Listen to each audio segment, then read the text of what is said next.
He's always entertaining and informative, and we're so glad to have him here. Please help me welcome Gary Vaynerchuk. You don't want this, do you? Hey. So, first and foremost, should I just do this for you? First and foremost, I really want to thank everybody. I mean, this is outrageously humbling. Every single person in this room, since you're here, there's no doubt in my mind that you are going to kill it. And that's what I want to talk about today, PP. I really want to talk about this. Patience and passion. Let's start with passion. There is way too many people in this room right now that are doing stuff they hate. Please stop doing that. There is no reason in 2008 to do shit you hate. None. Promise me you won't. Because you can lose just as much money being happy as hell. Clap that up because it's real shit. You know, I took over my family business. It was doing a couple $1 million a year, and over a 7-year period, I built it up to a $50 million company, turned 30, freaked out, and decided I wanted to do something else. Get out of my face. And so,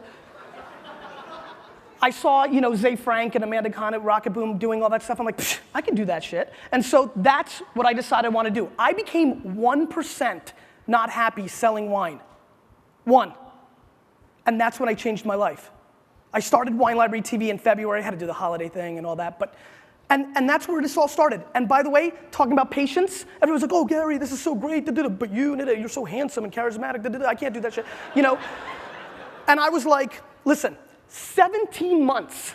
I don't know if you know this. 17 months. You saw Fred say 2006. You just heard about me yesterday. 17 months. I did Wine Library TV 5 days a week. I walked away from being CEO of my company, running that stuff, watching it dip. For 7 years, it grew 24% every month against the month from the year before. And I walked away, started Wine Library TV, and I became part of the community. Let's talk about community. Listen to your users, like Fried said? Absolutely. But giving a shit about your users is way better. People listen, but they don't do anything. Doing something, answering those emails, giving a crap, caring about your user base, that's what you need to do. You need to care about everything, and it starts with yourself. Look yourself in the mirror and ask yourself, what do I want to do every day for the rest of my life? Do that. I promise you can monetize that shit. If you love Alf, do an Alf blog. You collect Smurfs, Smurf it up. Whatever you need to do it. So many people are talking about, I can't monetize. There's a billion 70-year-old douchebags that are in control right now.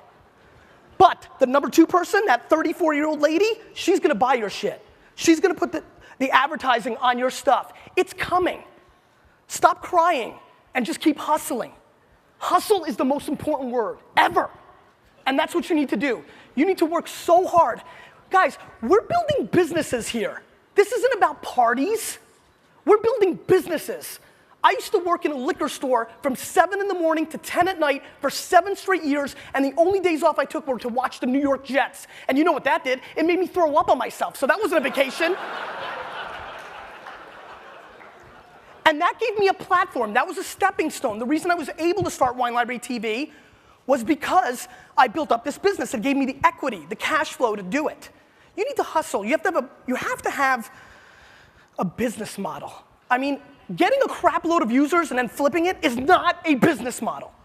Make some cash along the way. Thank you for clapping. Make some cash along the way. You know, Fred Wilson, who spoke earlier, he was pretty solid, but a little boring. But, you know, we had coffee the other day, and I was like trying to be cool. I'm like, Fred, I'm so about freemium, a word my brother AJ loves.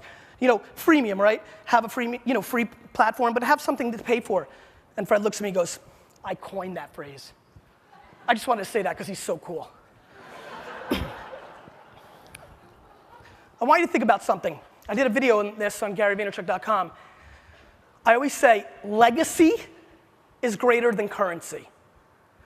Has everybody completely grasped that your great-great-great-grandchildren are gonna watch and see everything you've ever done? I think about that every single day. I want my grandkids to be proud of me. My mom did such a good job raising me. You know what I hustle about? I hustle about meeting every single person on earth. Do you know why? Because most people who don't really know me think I'm a loud, obnoxious East Coast guy. Why is this guy here? He's a wine guy, he's a dick. But when they meet me, they can see that I care. I got lucky. My DNA is weird. I care about people more than I care about myself. You know, my gift is my curse kind of thing, and that's helped me quite a bit. Because listen, it is not fun answering what wine goes with fish 74 times a day. It's not. I produce the most non-scalable apps on earth. When Facebook launched apps, I was like, what should we do? You know what? We'll do a Facebook app called Ask Gary. You ask me a wine question, and I answer it. That was 8 hours a day for a month.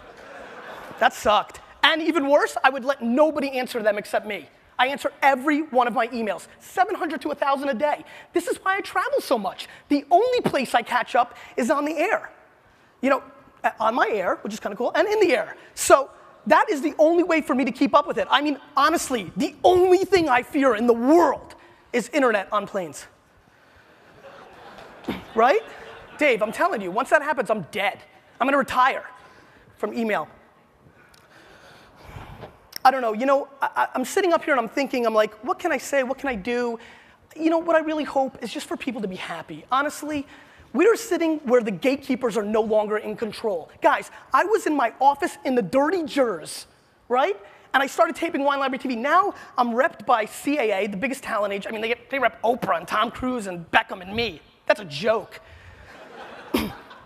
I mean, how did they find him? You know, how did I book Conan and Ellen and Front Page Wall Street Journal, Time Magazine? All of them without an agent, without a PR person. If you're pumping out good shit, people will follow. But if you for a second, a half a second, don't believe in what you're doing, whether it's your personal brand or the product you represent, you need to get out now. Please. Can you guys promise me that? I'll give you like $8 each. We only get to play this game one time, one life. And I just really hope that people understand. You know, I'm excited because, for example, Monday, I gave a keynote in Vegas to all the franchisee owners at Domino's Pizza. Yeah. I told them two things. One, you guys are fucked. They are. They're in a franchise. I mean, they can't do anything. Everything I believe in, they can't do. And two, bring back the Noid. That was it. Those are the only two things I told them. Thank you. Why did the Noid get such a big response? I need to use that more often. All right. My fundamental hope is that people understand that this is business. Really, I do. Way too many people running around town not understanding what we're doing. Two, understand the game is changing. I've turned down 40 television deals. Why? Not because I think I'm a big shot. Mainly, yeah, actually a little bit. But mainly, I'm waiting for a bigger opportunity because there's no reason for me to share the equity. My content is mine. The way everything is changing is unbelievable. I mean, everybody's gonna be consuming content everywhere and in different platforms. And the people that controlled it, newspaper, television, and radio, are no longer in control. And that is a huge factor that people have not totally wrapped their head around. You need to build brand equity. It's about brand equity in yourself, because you never know what could happen, right? Lehman Brothers, anything can happen. This whole space is gonna crash next year. It's gonna be awesome. Huge opportunities. Get ready. But if you have brand equity, you will be fine. There is never a bad time when you believe, when you work hard, and when you know what you're doing. But you have to do, this is where it's crucial. You have to do what you love. Because let me tell you something. Doing what I do sucks. 18 hours a day, 78 flights this year already, answering every email. What wine goes with beef? I don't know, dude. Whatever you like. You know, I mean, it gets tough, but if you love it, you will win. I love people. That is a huge advantage for me. Get out there and network. People are the people that are gonna help you. The only way to succeed now is to be completely transparent, completely. Everything is exposed, everything you do. So your legacy is your ultimate life. It's all you've got. And you can build so much on that. When you have brand equity, anything can happen. I leverage my brand equity to get more exposure for Please Dress Me, the t-shirt search engine. It got covered in a lot of places. That was my brand equity. If tomorrow Zucks launches a new social network and there's beta, you want in. Don't lie. That's brand equity. You got to think about that. Plus, what's very imperative to me right now is using the tools. Way too many people are trying to figure out which tools should I use. Should I use Twitter? Should I use Pound? Should I use Jaiku? Which tools should I use? All of them. Your user base and the people that care about you, you need to connect to them any way you can, everywhere you can, as often as you can. That is essential. That interaction. We're humans. We like, look at reality TV. That's about as real as, that shit is not real. But we still like it because it's somewhat real. This other stuff is very real. The place where we play is very real. And it's massive, massive opportunity. I hope people wrap their head around that because we are going through a gold rush of branding. In the old days, to become a brand, you needed a lot of mainstream media attention. But now, if you get talked about enough in all these social webs, blogs, you can get there. You can build your brand, your company's brand. But it all starts with that first moment when you look in the mirror. First moment. What do I want to do? What do I want to do? I'm so hot on that. So many people will kill it if they do. And I don't care how small your niche is. For example, I'm killing it with wine video, right? You don't want to compete with me. None of you. But, I'm serious. But, there is an absolute opportunity for somebody to come out with the Pinot Grigio hour. I'm serious. Niches can go crazy. If you love sports, you could do that. Where is Sports Center? I would watch that all day. 2 people doing Sports Center every day. There's so many video blog opportunities. It shocks me that there aren't bigger opportunities, bigger people doing it. They're coming, but you have to understand we're in a gold rush. Somebody's gonna get it and you're not gonna have a shot. So if you have a feel, if you wanna do it, I don't wanna hear about this 9-to-5 bullshit. What's that? You quit? I quit, nice. I don't want to hear about this job thing, right? 9 to 5, I don't have time. If you want this, if you're miserable, or if you don't like it, or you want to do something else and you have a passion somewhere else, work 9 to 5, spend a couple hours with your family. 7 to 2 in the morning is plenty of time to do damage. But that's it. It's not going to happen any other way. You're not going to make stickers and give out swag and everybody's going to give a shit about your site. I got wristbands. That is the key. Patience. There's a site that I'm very fascinated with. I'm in like with you. I think about it all the time, actually, randomly. It's a site that I believe should be a killer. Video, gaming is just so on the verge of exploding. The guy, Charles, he's got it. He's got that it factor. He's a little bit of a douchebag, but he's got it, right?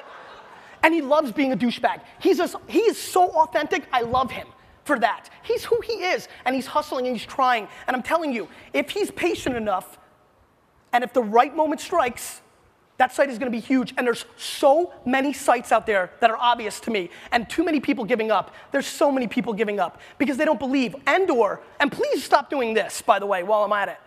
Don't come out and say, well, we're the Facebook plus Dig minus Flickr and Delicious on the flip side. That's horseshit. Do what you're about. Please. I'm done.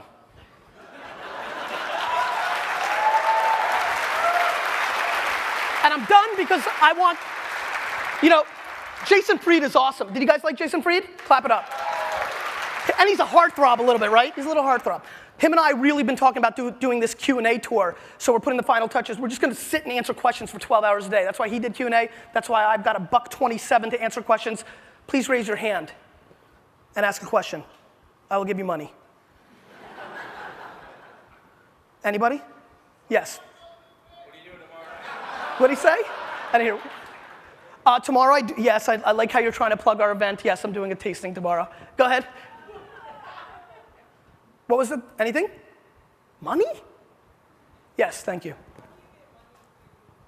How do you get money to do what you love? You don't, right? I lost a shitload of money when I started doing what I loved. What you do is you position yourself to succeed. So for example, if you're doing something else and you want to do this thing you love, you do it after hours. You work 9 to 6, you get home, you kiss the dog, and you go to town, right? I mean, you start building your equity and your brand and whatever you're trying to accomplish after hours. Everybody has time. Stop watching fucking Lost. That's a good overheard, right? That was a good overheard. So, you know what I mean? I mean, if you want this, if you want bling bling, if you want to buy the jets, if you want to do shit, work. That's how you get it. That's all I got. There's just nothing else to say. One more question. One more. It's free. I love you. Thank you.